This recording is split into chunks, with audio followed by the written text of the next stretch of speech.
How to manage stress at work. If you did your research of these words, stress, work, that means that you'll need advices I'm going to give you in this video, so stay with me.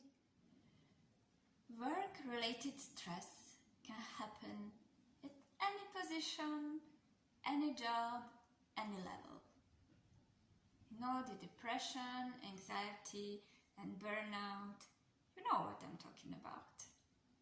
When you wake up in the morning and you have that feeling in your stomach ache, you don't want to go to your office or to your workplace, and then you go because you have to pay your bills at the end of the month, and you turn on your computer and there are 100 emails or maybe a lot of projects, or maybe you have high targets which are like impossible to achieve.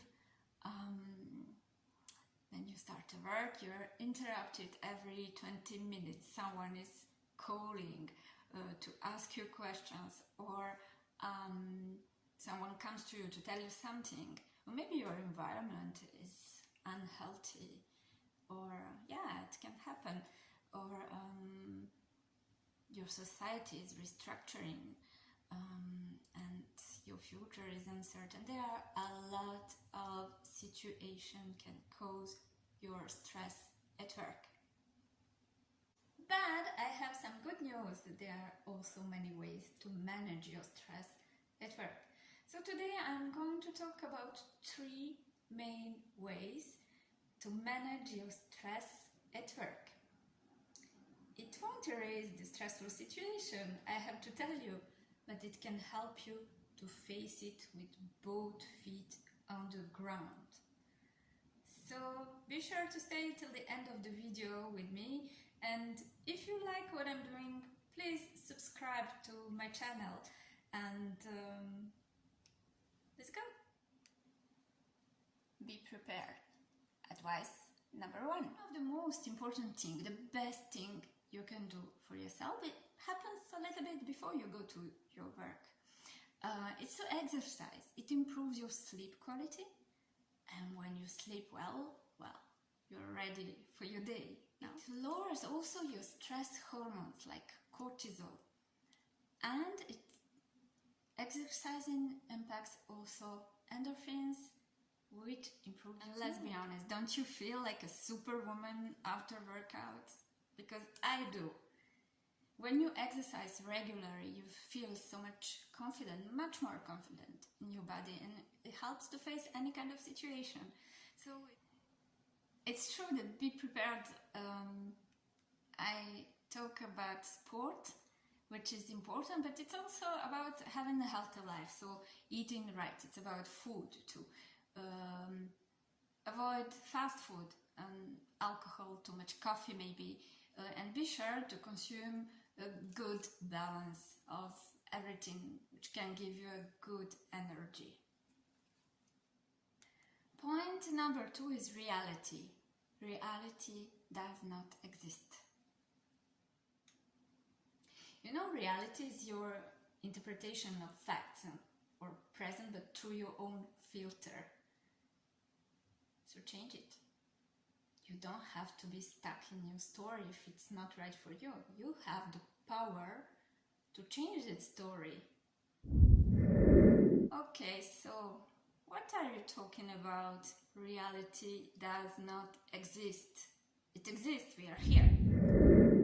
So let me explain you with my own example, which is not maybe the most positive one, but it is what it is.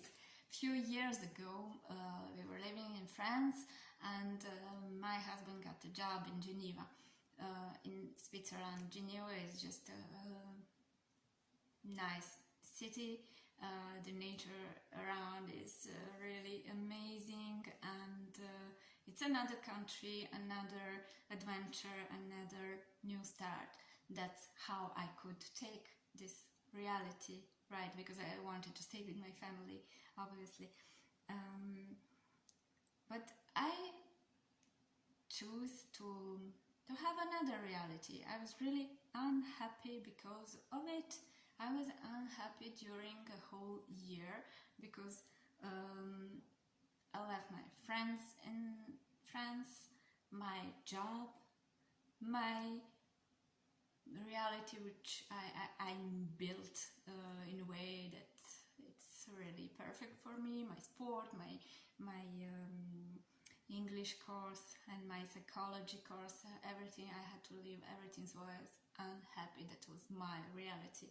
But when I was talking about it to other people, they didn't understand, because they said like, wow, you're with your family in Geneva, it's just great, you can have another life, you can start another project. And that's what I did later. But you know, just to explain you the difference of choosing your reality. So when it's about stress at work, just think about that situation, and if you can see it from another point of view, and choose your reality. Point number 3, manage your agenda. It is important to decide your priorities, to define what is really important to you. You know, just stop for 2 minutes in the morning and maybe in that stressful situation, and ask yourself, what is important here and why? Why am I in this situation, or why am I on this position? What do I want? Having that clarity about your priorities, about your daily schedule, can make it much more easier. Of course, there are a lot of other tips how to manage your stress, but I choose those 3 because it was helpful to me in my personal experience. So apply it and let me know in comments if it was helpful for you. See you.